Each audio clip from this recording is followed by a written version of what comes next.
Bonjour. Bonjour. Oh. Oh quoi? Je suis morte et je suis en enfer, c'est ça? Hein? Mais non, pourquoi? Vous êtes un fantôme, non? Mais pas du tout, je suis Manuel Valls, ministre des Outre-mer de la République française. Ok, donc je suis en train de rêver. Mais enfin! Je savais que mélanger la bière et la vodka c'était pas une bonne idée, je fais encore un cauchemar fiévreux où rien n'a aucun sens. Mais non, vous êtes dans la réalité. Je suis le vrai Manuel Valls. Je refuse de croire que vous êtes encore en vie politiquement. Bah va bien falloir pourtant. Bonjour. J'interromps quelque chose? Ah, encore un fantôme, c'est sûr, je suis en enfer. Vous allez pas recommencer, je suis invité pour l'émission, je suis le Premier ministre. Oui, oui, bien sûr. Par contre, lui, il est pas invité à ma connaissance. Ah! Vous êtes sûr, François? Moi, je suis certain que si. Je vais revérifier la liste, redonnez-moi vos noms. François Bayrou, Manuel Valls. Alors, pour les invités, j'ai marqué vieux con en CDD, gros raciste de merde, avaleuse de clown et conspirigolo. Oui, bah je vous confirme que je suis le premier et que Retailleau devrait arriver plus tard. Les deux autres, je sais pas qui c'est, mais c'est pas Valls en tout cas. Son nom de code, c'est Girouette Cacahuète. Eh. Bref, t'es pas invité, Manuel, qu'est-ce que tu fous ici? Mais, t'es sûr que je peux pas entrer? Casse-toi! D'accord. Bonjour et bienvenue dans l'heure des briques, votre émission qui décrypte l'actualité de façon très objective.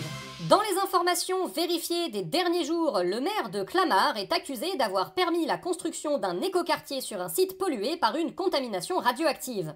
L'adjoint au maire Francis Lefournier a démenti les informations, affirmant que les pommiers du quartier donnaient des tomates tout à fait comestibles. Assemblée nationale, le député d'extrême droite Alexandre Allégret-Pilot a récusé les accusations de racisme après qu'il a mis en avant sur les réseaux une carte du QI controversée et répondu « Vous vous méprenez, je ne dis pas et ne dirai jamais que les noirs nous sont inférieurs, en revanche, je crois que les blancs leur sont supérieurs ». Pour commenter ces informations, nous accueillons tout d'abord le Premier ministre François Bayrou. François Bayrou, bonjour. Bonjour. À ses côtés, son ministre de l'Intérieur Bruno Retailleau. Bonjour Bruno Retailleau. Bonjour. En face d'eux, la secrétaire nationale des écologistes Marine Tondelier. Bonjour Marine Tondelier. Eh, vous avez l'écranté? Quoi? Quoi couper? Vous savez que même les collégiens ont arrêté de faire cette blague il y a 2 ans? Bah oui, donc c'est une blague recyclée. Rapport au fait que je suis écologiste. Et on termine ce tour de table avec notre expert PMU venu partager son analyse précieuse sur le plateau. Bonjour Roger. Salut! Notre premier sujet sera la reconstruction de Mayotte. L'île se remet à peine du cyclone Chido et les bangas sont déjà en train d'être reconstruits, faute de mieux. François Bayrou, vous avez présenté un plan appelé Mayotte debout. Ouais, le président avait proposé Mayotte bouge ton cul, mais j'ai dit non. C'est judicieux. En revanche, vous avez parlé d'interdire la reconstruction des bidonvilles. Tout à fait. Bon, outre le fait que la moitié d'entre eux sont déjà reconstruits, imaginons que vous y arriviez. Vous faites quoi des gens qui vivaient dans les bidonvilles? Ah, parce qu'il y a des gens dedans?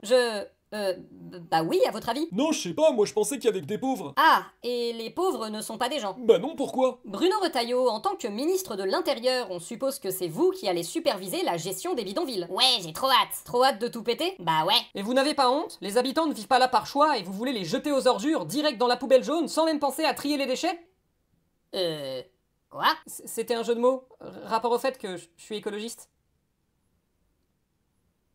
Non, j'ai pas compris non plus. Ah ouf. Bref, Marine Tondelier, vous étiez en train de vous indigner du manque d'humanité du ministre de l'Intérieur. Ah oui, c'est vrai. Vous êtes la honte de la République, Bruno Retailleau. À croire que vous avez mis votre cœur au compost. Haha, le compost. Non, rien. Vous êtes inhumain, froid et calculateur. Oh merci, ça me touche. Roger, quant à vous, quel est votre point de vue sur la situation à Mayotte? Bah, je pense que le cyclone a été créé par des drones de George Soros pour tuer la population et tester le Big Reset à petite échelle, et que maintenant que les tests ont été concluants, on doit s'attendre à un méga cyclone qui va tuer tout le monde dans l'hémisphère nord pour que les Noirs et les Arabes puissent venir occuper nos terres. Je vois.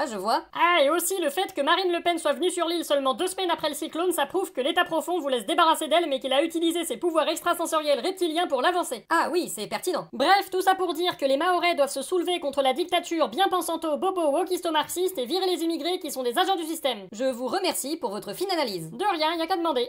Et c'est parti pour le point info. La ministre du Travail Astrid Panosyan-Bouvet s'est déclarée ouverte à une discussion franche sur le sujet des retraites, affirmant notamment, par exemple, si vous voulez reculer l'âge de départ à 65 ou 67 ans, on est open.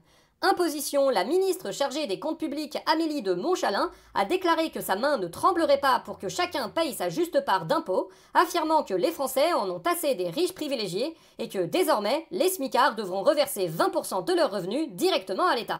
Et on passe maintenant à notre second sujet, la réforme du RSA qui s'applique depuis le 1er janvier 2025. Cette réforme met encore davantage de contrôle sur les personnes indemnisées en les inscrivant à France Travail et en conditionnant leur aide à un minimum de 15 heures d'activité hebdomadaire, notamment de formation ou de stage en entreprise. Les associations dénoncent une atteinte aux droits humains, d'une part car cette situation risque de contraindre les allocataires à effectuer du travail gratuit et forcé, d'autre part car les heures de travail qui leur seront allouées pourraient détruire des emplois stables, enfin car à l'autre bout de la chaîne, les plus grandes fortunes de France continuent d'augmenter et creusent les inégalités dans le pays.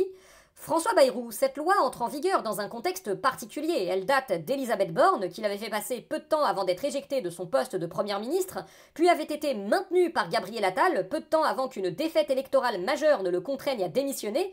Ne s'agit-il pas là d'un énième signal contradictoire alors que vous ne cessez de parler de vouloir trouver des accords de non-censure? Bah je sais pas, moi, j'y suis pour rien, c'est pas moi qui l'ai voté d'abord. Ben, c'est vos députés. Ah, super, bah vous leur demanderez. Ça a pas l'air de vous passionner. Non, je m'en fous, moi je suis pas au RSA. C'est clair, vous c'est pas 600 € par mois que l'État vous verse, c'est 15 000. Ben oui, mais moi je bosse. Ah bon?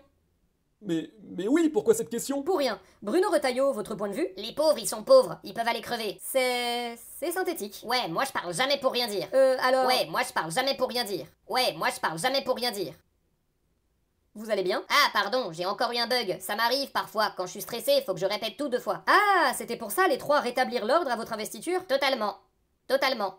Totalement. Bon, Roger, de votre côté, que pensez-vous de la réforme du RSA? Bah, c'est évident que c'est un complot. Un complot du gouvernement pour créer du travail forcé? Mais non, un complot des allocataires pour sucer les deniers de l'État et l'empêcher de mettre de l'argent dans la lutte contre le grand remplacement du Big Reset reptilien. Ah bah oui, bien sûr. Puis de toute façon, c'est tous des agents de la CIA. Évidemment. Et histoire de se détendre en s'extrayant d'une actualité anxiogène, notre expert jeux vidéo est allé dégoter une petite trouvaille. Salut tout le monde, c'est Jordan9320, on se retrouve aujourd'hui pour un petit gameplay à la cool sur les Sims Président, la 429e extension des Sims 4 disponible pour 80 €. Du coup, la particularité de celui-là, c'est que vous pouvez ajouter comme mode Président et jouer directement depuis le palais de l'Elysée. Toute la difficulté, c'est de réussir à gérer la vie de son sim tout en gérant le pays. Alors pour ça, il y a toute une panoplie pour vous aider. Déjà, vous avez pas besoin de gérer la bouffe, les factures, les nourrissons, tout ça c'est remplacé par la touche appeler un domestique. Tenez, là, vu que ma barre de faim commençait à être basse, je le fais et hop, ça fait monter un domestique qui vous apporte à manger. Bon, si vous vous ennuyez, vous pouvez mettre en avance rapide, mais on connaît les Sims, hein, ils sont cons comme des briques. Si vous les laissez agir seuls, ils vont faire n'importe quoi. J'ai fait le test de laisser le mien agir tout seul pendant quelques jours et il a fait passer la retraite à 64 ans par exemple. Ah bah purée, voilà, là typiquement cet abruti a appelé Poutine pour le traiter de fils de foin de fumier pendant que je vous parlais. C'est pour ça qu'en général, je mets en temps réel pour pouvoir tout gérer facilement. Sinon, franchement, on s'en sort pas. Bien sûr, faut pas oublier de gérer les autres barres de votre sim, hein, comme sa santé mentale par exemple. Pour ça, regardez, vous passez un appel et vous commandez, voilà, y a plus qu'à attendre. Hop, le livreur arrive et vous pouvez vous faire plaisir. Et bien sûr, il y a le relationnel, notamment appeler ses potes ou encore s'occuper de son couple. D'ailleurs, c'est marrant, d'habitude dans les Sims faut chercher un conjoint soi-même, mais là y a pas besoin. Une des profs de mon Sims est venue le draguer quand il était au collège. Heureusement qu'on est dans un jeu vidéo parce que sinon ce serait complètement illégal. Et vu que tout le monde se pose la question, oui, vous pouvez le faire. Voilà, c'était les Sims Président. Abonnez-vous à la chaîne pour pas manquer le prochain test. C'était Jordan9320. Et on termine cette émission avec notre dernier sujet, le procès de Nicolas Sarkozy qui débute cette semaine. Oula, attendez, lequel? Ouais, va falloir préciser parce qu'il y en a beaucoup. Ah, c'est celui pour le financement illégal de la campagne présidentielle par la Libye de Kadhafi. Ah mais il est pas déjà passé celui-là? C'était quoi le dernier du coup? Alors je re-regarde. Ah non, c'était l'affaire Sarkozy-Azibert, ça. Asi quoi? Purée, je me souviens même plus. Ouais, là, même moi... C'est l'histoire avec Paul Bismuth. Ah oui, c'est bon. Et y avait pas un Big Mac quelque chose aussi? Oui, Big Malion, ça c'est toujours en procès. Et il y a aussi l'affaire Réseau Garantia qui est toujours en cours depuis 2020. Ah, parce qu'il y a encore des trucs? Ouais, je sais, tout le monde est surpris. Je plaisante. Ah, ouf. Donc, Kadhafi, Bruno Retailleau, même si vous êtes issu du même parti, en tant que ministre, j'imagine que vous vous poserez en garant de la loi et attendrez simplement que la justice fasse son travail. Non, les juges ont pas le droit de faire ça. Nicolas, il est innocent. Non à la République des juges. Mais c'est pas vous qui passez votre temps à réclamer plus de fermeté pour la délinquance? Oui, pour la délinquance des pauvres. Nous, ça compte pas. Ben voyons, François Bayrou, vous avez été ministre de la Justice et avez porté une loi sur la moralisation de la vie politique. Votre discours est-il donc différent? Je suis obligé de répondre? Oui, ce serait préférable. Bah, c'est-à-dire qu'à l'époque, j'avais mis en œuvre tout ce qui était dans mon pouvoir pour... C'est fini la langue de bois? Bah, François... Bah moi je veux bien que la justice soit cool avec lui, et si en passant elle peut être cool avec moi, ça m'arrangerait. Ah oui, on en oublierait presque que vous avez toujours des casseroles vous aussi. Oui, mais n'hésitez pas à parler de celle de Sarkozy. Moi je l'aime pas, hein. Juste, si vous pouvez éviter de dériver sur les miennes, ce serait sympa. Eh bien, interrogeons notre expert. Roger, un commentaire? Nicolas Sarkozy est le symbole vivant de la corruption politique endémique qui touche notre pays et la justice doit être rendue en conscience.